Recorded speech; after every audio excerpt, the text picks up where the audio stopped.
6 oknum TNI ditetapkan tersangka buntut penganiayaan relawan Ganjar Mahfud di Boyolali, Jawa Tengah. Kini mereka ditahan di Denpom 4, Surakarta. 6 oknum TNI ditetapkan tersangka buntut penganiayaan terhadap relawan Ganjar Mahfud di Boyolali. Mereka ditahan di Denpom 4, Surakarta. Pengeroyokan relawan Ganjar Pranowo Mahfud MD terjadi di depan Batalion Infanteri 408 Raider Kodam 4 di Penogoro. Dalam rekaman CCTV, sejumlah oknum prajurit menghampiri pemotor yang tengah melintas, lalu menarik dan menganiaya para korban hingga terjatuh. Sementara Ganjar Pranowo bersama istri Siti Atikoh menjenguk relawan yang menjadi korban penganiayaan di RSUD Pandan Arang, Boyolali, Jawa Tengah. 2 dari 7 relawan masih dirawat intensif.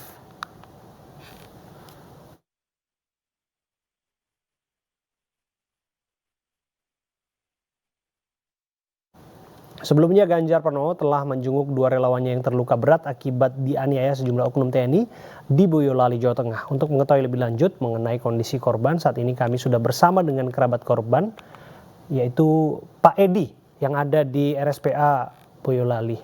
Assalamualaikum, selamat malam Pak Edi. Pak Edi, selamat malam Pak. Pak Edi.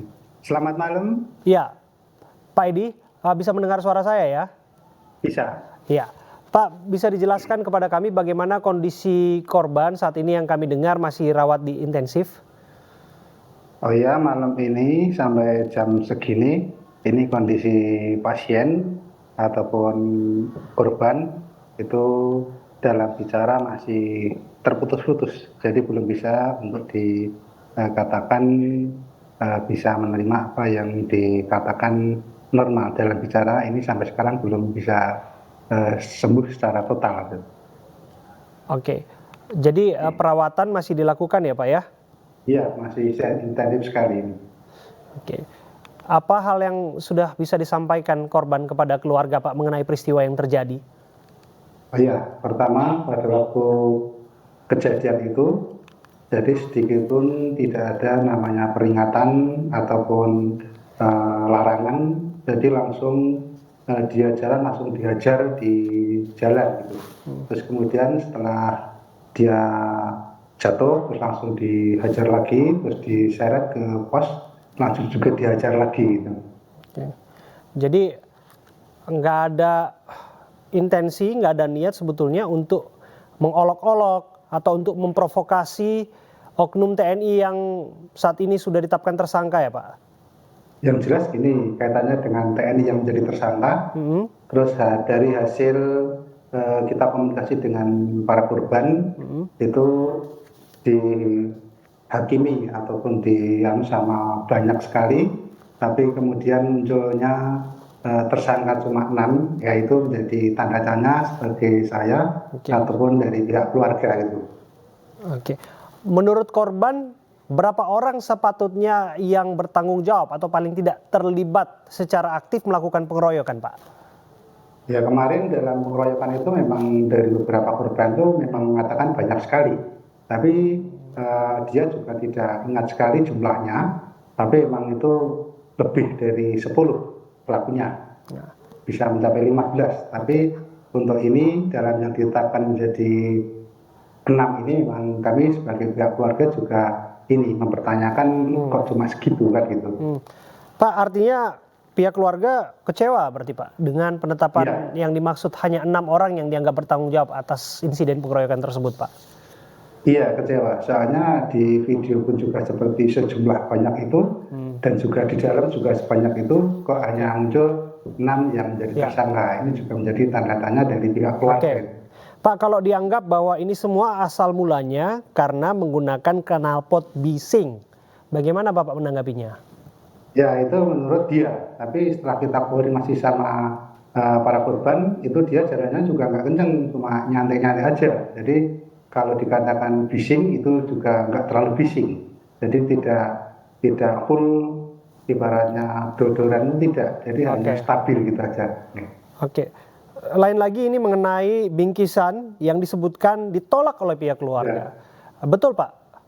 Iya betul, itu pada waktu malam hari itu antara kedua belah pihak korban itu sedang melapor di Denpom Solo, terus kemudian ada utusan dari TNI atau 408 memberikan suatu bingkisan.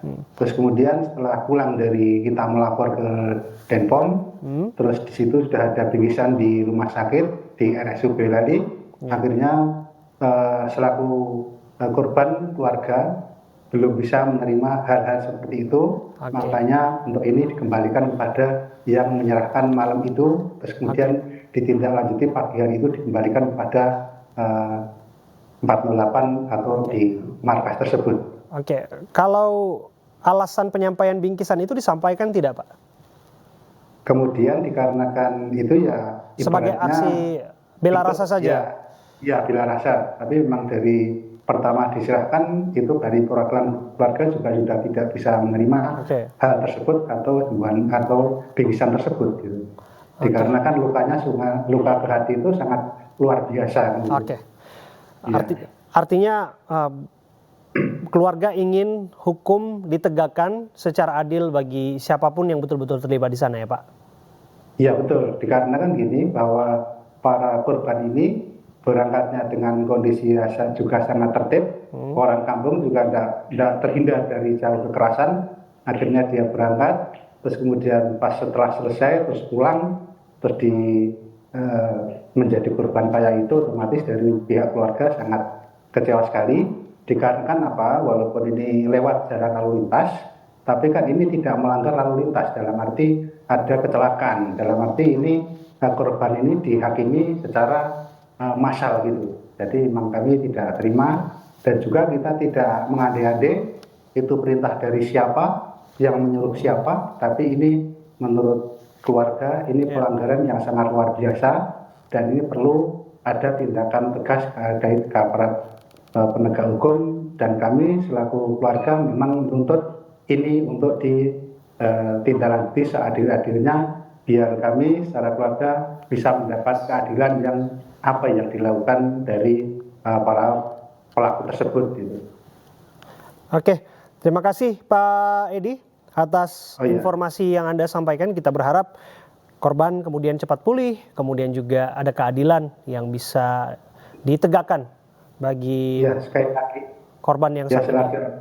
Selagi kita sampaikan bahwa memang itu bukan yang diharapkan kami, dari harapan kita berangkat sehat, pulang harus sehat. Nah ini kami minta pertanggungjawaban dari pihak 408 atau TNI yang melakukan kekerasan tersebut. Itu memang tuntutan kami seperti itu, makanya kita melapor ke Denpom untuk bisa mendapatkan suatu keadilan yang luar biasa gitu.